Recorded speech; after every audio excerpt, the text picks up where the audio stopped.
تخيل معايا كده انك فجأة تكتشف ان عيلتك ليها علاقة بكنز قديم، كنز غالي قوي ومخفي من سنين طويلة. بس المشكلة مش في الكنز، المشكلة ان الكنز ده مدفون جوه جبل غامض ومخيف، جبل طالع عليه كلام وحكايات ترعب، وبيقولوا ان اللي بيدخل الكهف بتاعه عمره ما بيطلع منه تاني ابدا. مش هنضيع وقت كتير، يلا بينا ندخل في قلب الحكاية على طول. القصة بتبدأ في زحمة ودوشة مدينة نيويورك. بنشوف شوية عيال صغيرة مشتركين في لعبة مغامرات وحل ألغاز. اللعبة دي عبارة عن انهم بيخبوا حاجات معينة وبيدوا للعيال شوية تلميحات عشان يفضلوا ماشيين وراها لحد ما يلاقوا الحاجات دي، واللي بيلاقيها الأول هو اللي بيكسب. وسط العيال دي بتظهر بطلتنا الصغيرة بيلي، بنت ذكية بشكل مش طبيعي. دماغها دي شغالة زي الساعة، من كتر ذكائها وتركيزها قدرت تجمع كل التلميحات وتفهمها في ثانية، وتلاقي كل الحاجات المخفية وتكسب هي وصاحبتها المسابقة بكل جدارة. بعدها على طول الدنيا بتاخدنا لمكان تاني خالص، هدوء وطبيعة ساحرة في هاواي. بنشوف لينا أم بيلي واخدة بنتها وابنها الكبير يوان ورايحين هناك. السبب يا عيني يوجع القلب، ابو بيلي ويوان اللي هو جد العيال تعبان جدا وصحته في النازل، فراحت عشان تطمن عليه وتقف جنبه. وهنا بنعرف حته من ماضي العيله دي، حته حزينه ومؤثره فيهم كلهم. ابو بيلي ويوان كان ضابط في الجيش، راجل شجاع، بس للاسف استشهد في حرب من الحروب وسابهم بدري. يمكن عشان كده بيلي واخوها الكبير يوان بيتخانقوا على الطلعه والنازله زي اي اخوات، بس بطريقه زياده شويه. لينا الام قلبها ما بيتحملش تشوفهم كده، فدايما بتتدخل وتصالح بينهم وتخليهم يتأسفوا لبعض عشان يهدوا. اصل مفيش اغلى من الاخوات في الدنيا دي. بيخرجوا يدوروا على الجد كيمو وبيلاقوه راجل طيب بس طبعه حامي، ما بيحبش حد يملي عليه اوامر ولا يقول له اعمل ده وما تعملش ده. راجل بيعشق حريته وما بيحبش الخنقه، ودايما تحسه مكشر او متعصب شويه من الدنيا. بيلي بقى عشان روح المغامره اللي فيها بتسيبهم وبتروح تستكشف عربيه فان قديمه مركونه هناك. العربيه دي اصلا كانت بتاعت امها لينا زمان، وهي بتدور جواها بتلاقي صور قديمه ولوحات مرسومه. فجاه عينها بيجي على حاجه غريبه، مذكرات قديمه ومطربه. المذكرات دي طلعت لواحد اسمه مانك، ولما فتحتها لقت كلام مكتوب عن كنز مخفي. بيلي اللي بتموت في الالغاز والمغامرات عينيها لمعت وبدات تقرا بتركيز رهيب. بس فجاه الجد كيمو ظهر من وراها. البنت اتخضت خضه جامده وخبت المذكرات بسرعه وطلعت تجري بيها لبره. وهي بتجري في ولد اسمه جاسبر لمحها. الولد ده صاحب الجد كيمو وبيجي له من وقت للتاني يطمن عليه. جاسبر شافها مخبيه المذكرات، بس عشان هو واد جدع مرضيش يفتن عليها للجد وكتم السر جوه قلبه. بعدها بشويه التلاته مع بعض، بيلي وجاسبر والجد كيمو، بيلاقوا عصفور ميت، فبيقرروا يدفنوه سوا باحترام عشان جاسبر والجد كيمو بيحبوا الحيوانات جدا وقلبهم حنين عليهم. وفي نفس اليوم بيلي بتلاقي صوره قديمه في البيت، صوره فرح ابوها وامها. بتاخد الصوره وتوريها لامها لينا، والاتنين بيبصوا للصوره وعيونهم بتملى دموع، دموع مليانه فرحه على حزن على شوق للراجل اللي سابهم. لحظه كده تخطف القلب. لما الليل بيدخل بيلي بتقعد في الضلمه تقرا المذكرات اللي لقيتها في الفان. بتلاقي كلام مرعب عن جيش من الارواح اسمهم النايت مارشرز، وهي مندمجه وبتقرا. اخوها يوان بيدخل عليها فجاه وبيشوف المذكرات، ولما بتساله تعرف ايه عنهم بيبدا يحكي لها بصوت يخوف ويقول لها ان النايت مارشرز دول ارواح بتحرس جزيره هاواي، والناس بتقول ان لو حد شافهم وهو ماشي لازم يوطي وشه وما يبصلهمش ابدا، لانك لو بصيت في عينيهم هتسيح وتدوب زي الشمعه بالظبط. الكلام ده خلى قلب بيلي يقع في رجليها من الخوف. تاني يوم الصبح بيلي ويوان بيسمعوا امهم لينا وجدهم كيمو بيتكلموا في كلام كبير. بيكتشفوا ان الجد مديون ومش قادر يدفع الضرايب اللي عليه، وان البيت اللي هم فيه ده ممكن يتباع في اي لحظه. الهم بيكبر في قلوبهم. في نفس الوقت جاسبر بيجي البيت يدور على بيلي، فبيقابل يوان وهو بيساله عليها. يوان يبص ورا جاسبر بيلاقي بنت قمر واقفه. البنت دي اسمها هانا وتبقى صاحب جاسبر. يوان من اول نظره قلبه دق ليها وبدا يعجب بيها جدا. نرجع لبيلي اللي قاعده في ركن هادي ومندمجه في قرايه المذكرات بتاعت مانك. بتقرا انه كاتب انا والناس اللي معايا رايحين نخبي الذهب اللي لقيناه. وهي بتقرا الجمله دي جاسبر بيطب عليها ويسالها بتقري ايه، فبتقول له على مذكرات مانك. جاسبر اول ما بيسمع الاسم بيقول لها ان حكايه المذكرات والكنز دي حكايه مشهوره جدا في هاواي كلها، فبتطلب منه يحكي لها. فبيقول لها ان ملك اسبانيا زمان بعت ناس عشان يخبوا كنز كبير، وكان من ضمن الناس دي اتنين اسمهم براون وروبنسون. الاتنين دول طمعوا في الذهب وقرروا يغدروا بملك اسبانيا وياخدوا الكنز لنفسهم، وضموا ليهم مانك وجم كلهم على هاواي عشان يدفنوا الذهب.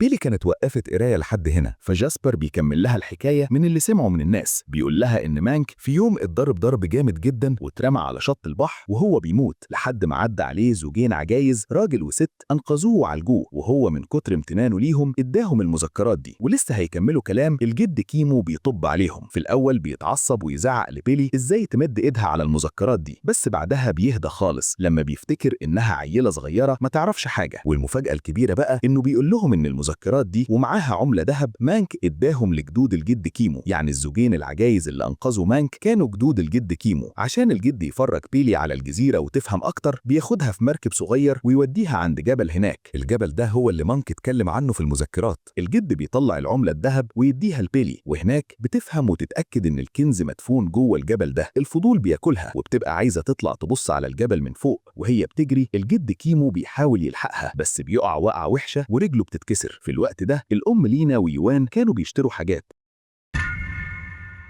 وفي الطريق لينا بتفاتح ابنها في موضوع صعب. بتقوله إن الجد مش قادر يدفع الضرايب والبيت هيتباع، وإنها قررت تبيع بيتهم اللي في نيويورك وييجوا يستقروا ويعيشوا في هاواي نهائي. يوان بيتجنن وما بيرضاش أبدا، وبيقول لها إزاي أعيش هنا وتعليمي وحياتي كلها في نيويورك. وسط الخناقة دي تليفون لينا بيرن وبتطلع بيلي بتعيط وتقول لها إن الجد وقع ولازم يروح المستشفى. في المستشفى لينا من خوفها وزعلها بتزعق لبيلي زعيق جامد عشان هي السبب في اللي حصل لجدها. بيلي بترجع البيت وهي مقهورة، ولما بتتكلم مع جاسبر بتجيلها فكرة مجنونة. بتروح تجري ليوان وتقوله إحنا لو دورنا على كنز روبنسون وبراون اللي مكتوب في المذكرات ولقيناه هنحل كل مشاكلنا وندفع ضرايب الجد وننقذ البيت. بس يوان بيسخر منها وما بيصدقش ولا كلمة، وبيقول لها بطلي أوهام وروحي شوفي بتعملي إيه. بس بيلي العند راكبها وبتقرر إنها هتروح تدور على الكنز مهما حصل. وجاسبر الجدع بيقول لها أنا معاكي وبكرة الصبح هنروح ندور عليه سوا. تاني يوم الصبح بدري قبل ما حد يصحى بيلي بتسرق تليفون أخوها يوان وبتاخد عربية الجد كيمو هي وجاسبر وبيسوقوا لحد ما يوصلوا للجبل اللي فيه الكنز. الجبل ده من بره شكله يخطف العين من كتر جماله وسحره. في نفس الوقت في البيت الأم لينا بترن على تليفون البيت الأرضي وتكلم يوان، بتزعق له وتقول له أنت ما بتردش على تليفونك ليه من الصبح. هنا يوان بيكتشف إن تليفونه مش معاه وإن أخته الصغننة سرقته وراحت تدور على الكنز اللي كانت بتتكلم عنه، بس هو بيخاف يقول لأمه عشان ما تقلقش. بيلي وجاسبر وهم ماشيين عند الجبل بيقابلوا واحد صاحب جاسبر، لأن الأرض دي أصلاً بتاعت صاحبه ده. الواد بيسلفهم عربية دفع رباعي صغيرة يكملوا بيها لحد الجبل. يوان في البيت بيشغل اللوكيشن عشان يتتبع تليفونه. أول ما العيال بتوصل عند الجبل بيلاقوا علامات وإشارات سابوها روبنسون وبراون زمان. بيقرروا يجهزوا نفسهم وبيسيبوا أي حاجة تقيلة ملهاش لازمة بره، وبياخدوا بس الحاجات الضرورية عشان يدخلوا الكهف الغامض ده. في اللحظة دي يوان بيكون خد معاه هانا ووصلوا بالعربية لحد الجبل عشان يلحقوا العيال. هانا أول ما بتقف قدام الكهف بتقوله بخوف إنهم ما ينفعش يدخلوا، لأن الجبال دي عند أهل هاواي جبال مقدسة وإنهم بيدفنوا فيها الميتين كنوع من الاحترام ليهم، يعني المكان ده يعتبر مقبرة. بس يوان ما كانش قدامه حل تاني. جوه الكهف بقى بيلي وجاسبر بيمشوا بالراحة. فجأة الأرض بتنشق وبتقع بيهم في حفرة غويطة، ولما بيقوموا وينوروا الكشاف بيتفزعوا لما بيلاقوا هيكل عظمي قدامهم. بره يوان وهانا بيلاقوا الحاجات اللي العيال سابوها، فبيتأكدوا إنهم دخلوا الكهف. بيدخلوا وراهم وهم ماشيين بيلاقوا هيكل عظمي تاني لابس خاتم ذهب، وده بيأكد لهم إن الكنز فعلا موجود هنا. بيسمعوا صوت صريخ بيلي وجاسبر فبيجروا عليهم ويلاقوهم واقعين في الحفرة، وهم بيحاولوا يطلعوهم تليفون يوان بيقع وبيدش 100 حتة، ومفيش ثانية والأرض كلها اللي تحت يوان وهانا بتنهار وبيقعوا هم كمان جوه الحفرة مع العيال. الأربعة بقوا محبوسين جوه الجبل المظلم، مفيش أي طريق للرجوع. الحل الوحيد دلوقتي إنهم يمشوا ورا المذكرات ويدوروا على الكنز، لعل وعسى يلاقوا طريق تاني يخرجهم من الناحية التانية. والمذكرات بتقول إن أول اختبار ليهم هو إنهم يعدوا من مكان اسمه فك الموت. بيجهزوا نفسهم وبيبدأوا يزحفوا على بطنهم جوه نفق ضيق جدا ومخيف، نفق واخد شكل جمجمة مرعبة، وكل واحد فيهم قلبه بيدق بسرعة ومش عارفين ايه اللي مستنيهم في العتمة دي. الأربعة وهم بيزحفوا جوه الكهف الضيق اللي عامل زي الجمجمة، الضلمة كانت كحل والنفس طالع بالعافية. بيلي وهانا كانوا أشجع شوية، قدروا يخرجوا من النفق الأول، بس أول ما طلعوا لقوا قدامهم عنكبوت كبير يخض. جاسبر طمنهم وقال لهم ما تخافوش، ده مش سام. بس يا فرحة ما تمت، مفيش ثانية وظهر ظهر عنكبوت تاني شكله مرعب ومقرف، وده بقى كان سام جدا. يوان أول ما شافه الرعب ركب كل حتة في جسمه، ومن كتر الخوف والهلع طلع يجري بسرعة مجنونة عشان يخرج. وهو بيجري خبط في الحيطان، فالصخور بدأت تقع وتنهار من فوقيهم. المصيبة بقى إن الشنطة بتاعت جاسبر اللي كان فيها مذكرات مانك اتدفنت تحت الصخور دي. دلوقتي هم في ورطة سودة، المذكرات اللي كانت الدليل بتاعهم راحت ومش عارفين هيخرجوا ازاي. يوان من كتر الضغط والتوتر انفجر في أخته بيلي، وبدأ يزعق لها ويلومها ويقول لها كله بسببك، انت اللي جبتينا هنا وانت اللي هتموتينا في الضلمة دي. البنت عينيها دمعت، بس هانا الجميلة وقفت له وبصوت هادي وحنين قالت له انت بتزعق لها ليه؟ دول لسه عيال صغيرة، ما كانوش يعرفوا ان كل ده هيحصل، بالراحة عليهم شوية. في نفس الوقت ده بره الجبل الأم لينا كانت قاعدة لوحدها بتعيط ودموعها نازلة زي المطر، قلبها مقبوض ومش عارفة تتواصل مع عيالها ولا عارفة هم فين. واحد صاحب الجد كيمو شافها كده، راح قعد جنبها يطبطب عليها ويواسيها وقال لها كلام يبرد القلب. قال لها يا لينا أبوكي كيمو بيعشق التراب اللي بتمشي عليه، بيحبك أكتر من روحه، بس هو راجل عجوز وما بيعرفش يعبر عن مشاعره. ما تزعليش منه، كل حاجة هتبقى كويسة. نرجع تاني للعتمة اللي جوه الكهف. الأربعة قاعدين بيدوروا على أي شق نور يخرجهم. يوان راجع نفسه وحس إنه قسي قوي على أخته، فراح لبيلي وبص في عينيها وقال لها من قلبه أنا آسف، حقك عليا، ما كانش المفروض أزعق ليكي كده، سامحيني. الكلمتين دول كانوا كفاية يغسلوا كل الزعل. الإخوات ضحكوا لبعض ورجعوا إيد واحدة من تاني، أصل الدم عمره ما يبقى مية. وبره الكهف كان في لحظة صلح تانية بتكسر الحجر. لينا راحت تطمن على أبوها كيمو، وأول ما شافها الراجل العجوز القوي ده انهار من البكا، عيط زي العيال الصغيرة وقال لها سامحيني يا بنتي، أنا كنت قاسي عليكي لما جوزك مات وسابك وانتي خدتي العيال وسافرتي نيويورك. أنا حسيت بالوحدة، حسيت إنك رميتيني، ومن كتر قهري وزعلي وحيرتي كنت بطلع غل فيكي. سامحيني يا بنتي، أنا ماليش غيرك.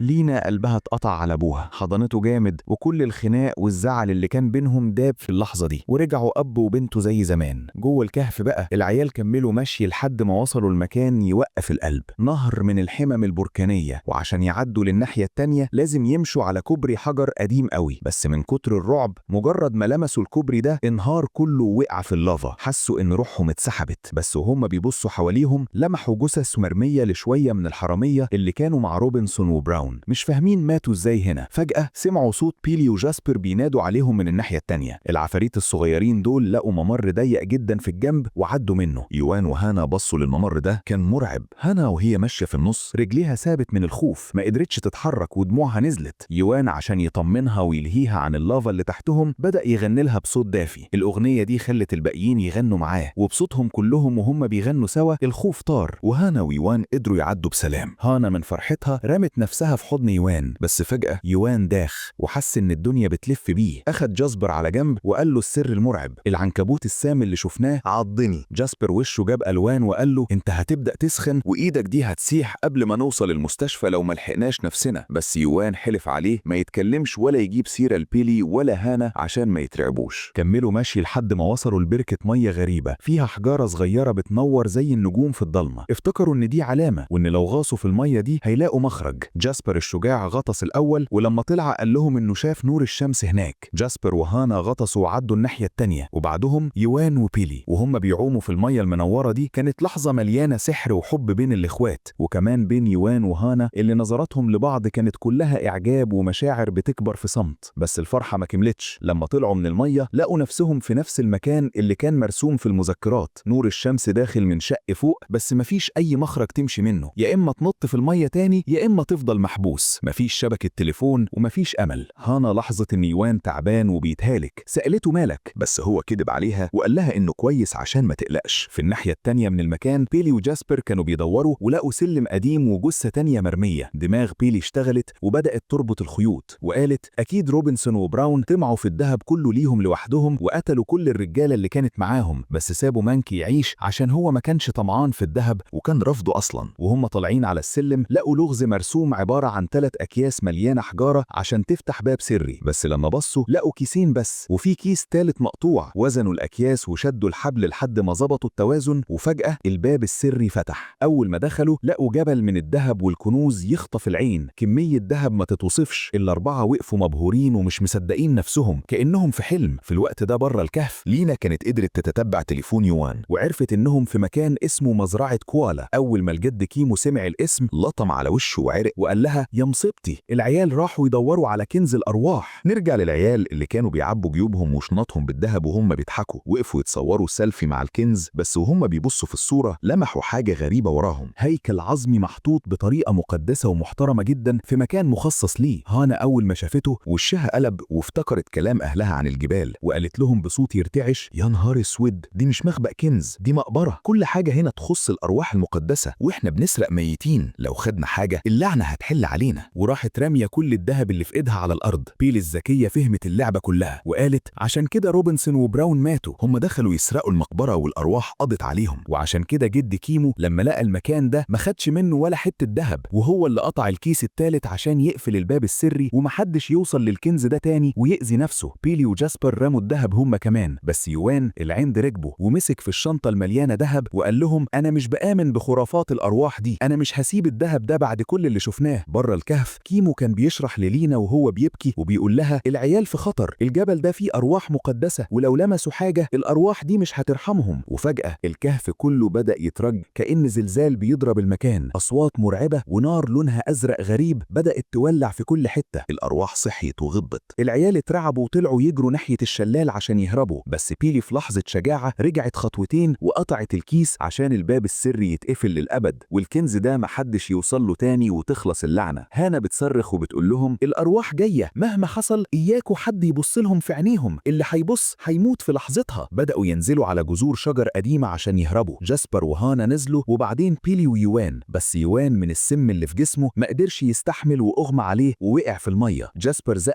بيلي عشان تطلع على الشط، وهانا نزلت بكل شجاعة وغطست في المية، سحبت يوان وطلعته، ولما طلع شافوا الجرح اللي في ايده وعرفوا مصيبة العنكبوت السام. الصوت المرعب بيقرب والأرواح ماشية وراهم. العيال طلعوا يجروا في الغابة والليل ليل عليهم، الضلمة زادت الرعب رعبين. كيمو في البيت كان قاعد يدعي ربنا من قلبه إن عياله ترجع سلمة، ولينا كانت بتجري زي المجنونة في الغابة تدور عليهم. العيال لمحوا كوخ خشب صغير في الغابة، دخلوا واستخبوا فيه وقفلوا على نفسهم. وبيلي كانت عارفة الأرواح جاية وراهم ليه، بصت لشنطة يوان المليانة ذهب وراحت زقاها بعيد عنهم، وفي اللحظة دي الكوخ اتحاوط بالأرواح. النار الزرقاء نورت المكان والأرواح دخلت الكوخ. العيال غمضوا عينيهم وكتموا نفسهم وهم بيرتعشوا. في وسط الرعب ده روح واحدة بس وقفت قدامهم. الأم لينا كانت وصلت الكوخ في اللحظة دي وما قدرتش تمنع نفسها، وبصت لوش الروح دي، وأول ما بصت دموعها نزلت زي الشلال. الروح دي ما كانتش روح شريرة، دي كانت روح جوزها أبو بيلي ويوان اللي استشهد وبقى روح مقدسة بتحرس المكان. العيال فتحوا عينيهم وبصوا لأبوهم. المشهد كان يمزق القلب من الحلاوة والوجع في نفس الوقت. روح الأب كانت بتبص لهم بحب وحنان وفخر، كأنه بيقول لهم وحشتوني وشايفكم كبرتوا وبقيتوا أبطال. لينا كانت بتبكي ومش قادرة تنطق كلمة، بس عينيها كانت بتقول له كل اللي في قلبها. الأب ودعهم بنظرة أخيرة كلها سلام واختفى، وباقي الأرواح خدت الذهب واختفت معاه في البحر. الجد كيمو فهمهم القصة كلها بعدين، قال لهم إن روبنسون وبراون من كتر طمعهم قتلوا رجالتهم وبعدين قتلوا بعض على الذهب، ولما الأرواح ظهرت مانك الوحيد اللي قدر يهرب لأنه ما كانش طمعان، وإدى المذكرات لجدودهم. في آخر الحكاية العيلة كلها متجمعة بيتفرجوا على فيديو قديم للأب وهو بيضحك وبيلعب مع بيلي ويوان وهم عيال صغيرة. لينا بصت لعيالها ولابوها وقالت لهم بابتسامة طالعة من القلب إحنا هندفع الضرايب بتاعت البيت ومش هنرجع نيويورك، مكاننا هنا وسط عيلتنا وفي الأرض اللي بتحرسها روح أبونا. بيلي ويوان طاروا من الفرحة والجد كيمو حضنهم كلهم. العيلة رجعت اتلمت والحب والترابط رجعوا أقوى من الأول، وعاشوا كلهم في سعادة وسلام. ويا سيدي زي ما شفنا في حكايتنا إن الكنز الحقيقي طلع مش حتة ذهب ولا فلوس، الكنز الحقيقي هو العيلة والناس اللي بتقف في ظهرك، وانتوا كمان دلوقتي بقيتوا عيلتي وحتة مني. لو المغامرة دي دخلت دماغك ولمست قلبك وعايز تعيش معايا مغامرات تانية وتكتشف كنوز وحكايات ما تتحكيش غير هنا، إياك تمشي قبل ما تخبط زرار الاشتراك وتفعل الجرس، وما تنساش تديني حتة ذهب من كنزك. أيوة اللايك بتاعك الجميل ده هو العملة الذهب اللي بتشجعني أفتح مذكرات جديدة وأدور لك على حكايات تخطف العقل. عايزك تنزل في الكومنتات وتقول لي بصراحة، لو كنت مكان بيلي ويوان والشنطة المليانة ذهب قدامك، كنت هتاخدها وتطفش بيها، ولا كنت هتخاف من غضب الأرواح المقدسة وترميها وتطلع تجري زي ما جاسبر وهان عملوا؟ يلا خليك شجاع وما تعملش فيها مش واخد بالك زي النايت مارشرز. دوس لايك، اشترك في القناة. أشوفكم في الحكاية الجاية.